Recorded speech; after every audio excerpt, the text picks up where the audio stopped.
I never imagined being as far as I've made it today. This man may really be the greatest of all time.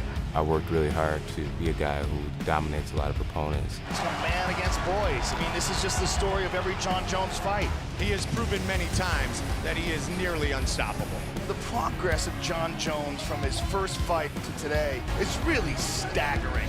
One of the most dangerous men on the planet. Jon Jones has been dominant. Before the world knew his name, before the belts, the chaos, the legacy, Jon Jones was just a kid from upstate New York. But even then, something was different. He was long, he was lean, he was quiet, but focused. And when he stepped onto a wrestling mat, you could feel it. This wasn't going to be a normal athlete. Born to a preacher's family in 1987, Jon grew up in a household that demanded discipline. His brothers, Chandler and Arthur, would both go on to play in the NFL. Power ran in their blood, but while they chased the ball, Jon chased something else: greatness. He wrestled through high school with natural dominance, winning a state championship and earning the nickname Bones for his lanky frame.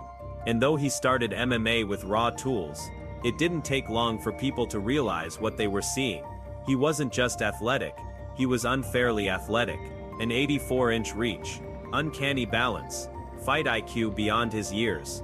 He could throw spinning elbows like a striker and shoot double legs like an Olympic wrestler.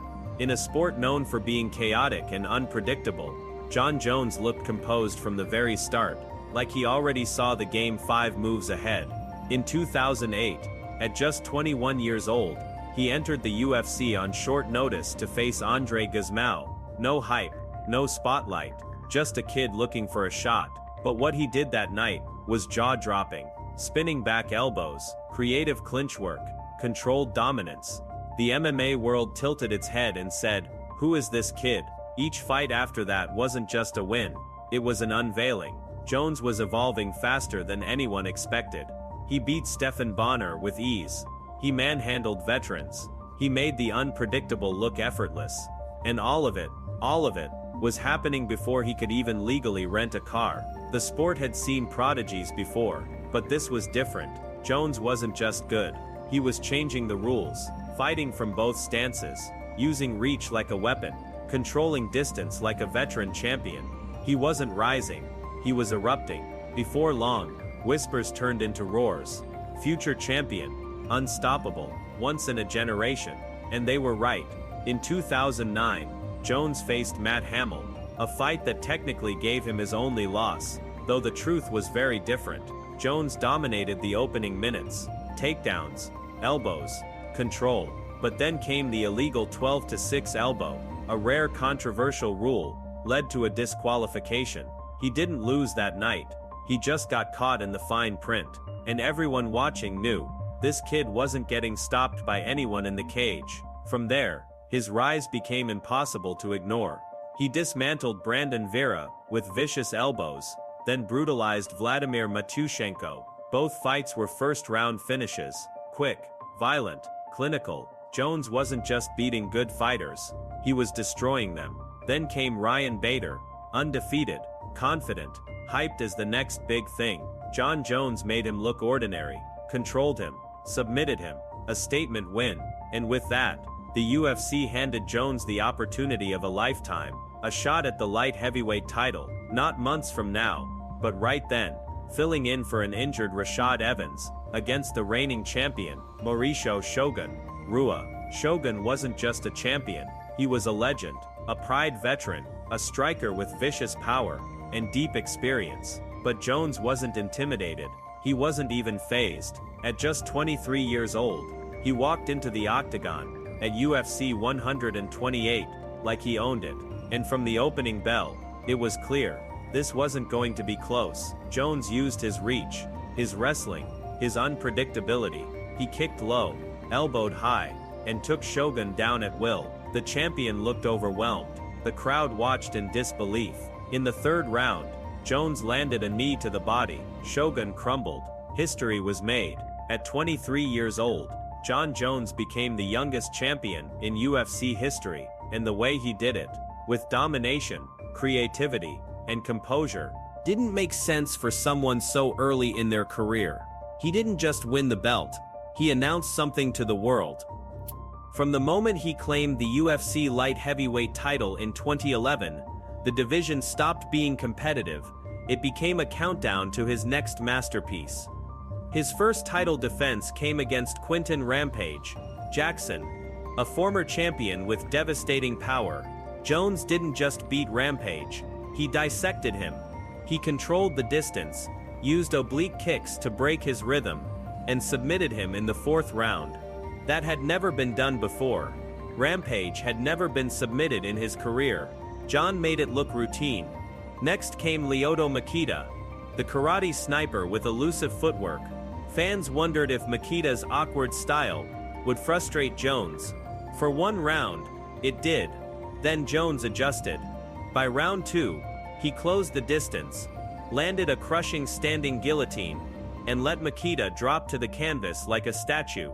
Then came Rashad Evans, the former teammate, turned rival. Their grudge match was personal, emotional, hyped for months. And when it finally happened, Jones fought with precision, not emotion. He dominated, calm, calculated, cold. But Jon's reign wasn't just about wins. It was about how he won. He didn't rely on one skill. He used everything. And then came the classic Jones versus Gustafsson. A war. A fight that tested him like never before. For the first time, Jones was pushed to the edge. Gustafsson's reach, cardio, and heart gave fans doubt. But in the championship rounds, Jones showed who he was. He bit down. He fought through blood, fatigue, and pain. And he won. By now it was clear. Jon Jones wasn't just a champion. He was a problem. For everyone. A fighter who didn't just defend his title. He defended it in ways no one had ever seen. The first major crack came in 2012, just a year after he became champion. Jon was arrested for driving under the influence, after crashing his Bentley into a utility pole in New York. It was shocking. Not because athletes don't make mistakes, but because Jon had seemed untouchable. The kid with unlimited potential suddenly looked very human, but he bounced back. He kept winning. He kept climbing. Yet the trouble never fully left. In 2015, just days after a successful title defense against Daniel Cormier, a fight built on deep animosity, came the moment that changed everything. Jones was involved in a hit-and-run accident in Albuquerque. The victim, a pregnant woman, suffered minor injuries. Jones fled the scene, returned to grab cash from his car and left again. The UFC had no choice. He was stripped of his title and suspended indefinitely. His comeback in 2016 was short-lived. He returned to fight Ovince St. Preux, won an interim title, and looked rusty but victorious. Then, right before his highly anticipated rematch with Cormier, at UFC 200, disaster struck again. This time, a failed drug test. Jones denied knowingly taking any banned substances. Suspended again, his legacy hung by a thread. When he finally did face Cormier in 2017, it was redemption, or so it seemed. Jones knocked out DC with a brutal head kick. He cried in the post-fight interview. It felt like the old Jon was back. Jon Jones returned, not as the perfect prodigy, but as a battle-worn warrior, trying to reclaim what he once made look effortless. The world had seen his brilliance. It had also seen his darkness. Now all that was left was the climb. In 2018, after more than a year out, Jones came back to face Alexander Gustafsson in a rematch of their 2013 war, a fight many believed Jones had narrowly escaped. This time, there was no razor-thin decision. No doubt, Jones controlled the fight, took it to the mat, and finished Gustafsson. Jones defended the belt against Anthony Smith and Thiago Santos. Neither fight was easy. Santos pushed him to a split decision, even with torn ligaments in both knees. Then came Dominic Reyes, a rising star who gave Jones arguably the most competitive fight of his life. Some believed Reyes won. The judges disagreed. Jones retained the belt, but the invincibility, it felt shaken. Then in 2023, at UFC 285, he returned, not at 205 pounds, but as a full-fledged heavyweight, and not just to fight, but to make a statement.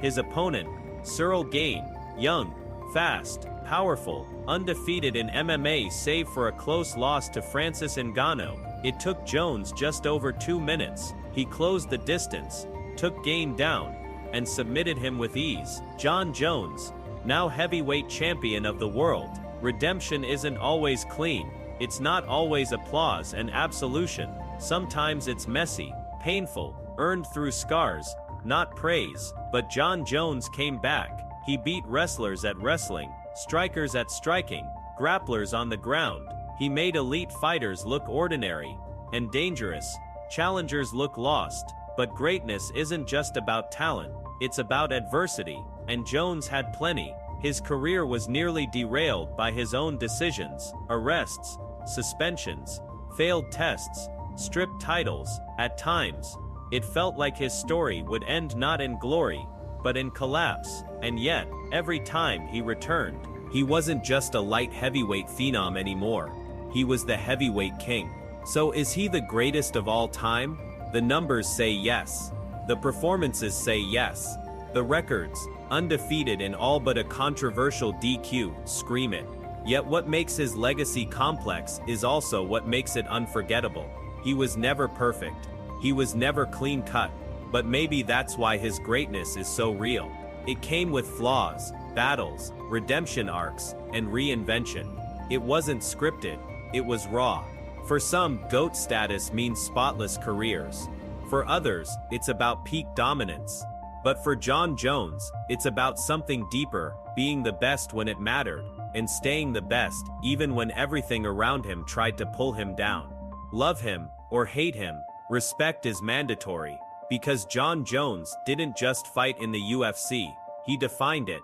And when it's all said and done, his name will sit atop the mountain, etched not in gold, but in legacy.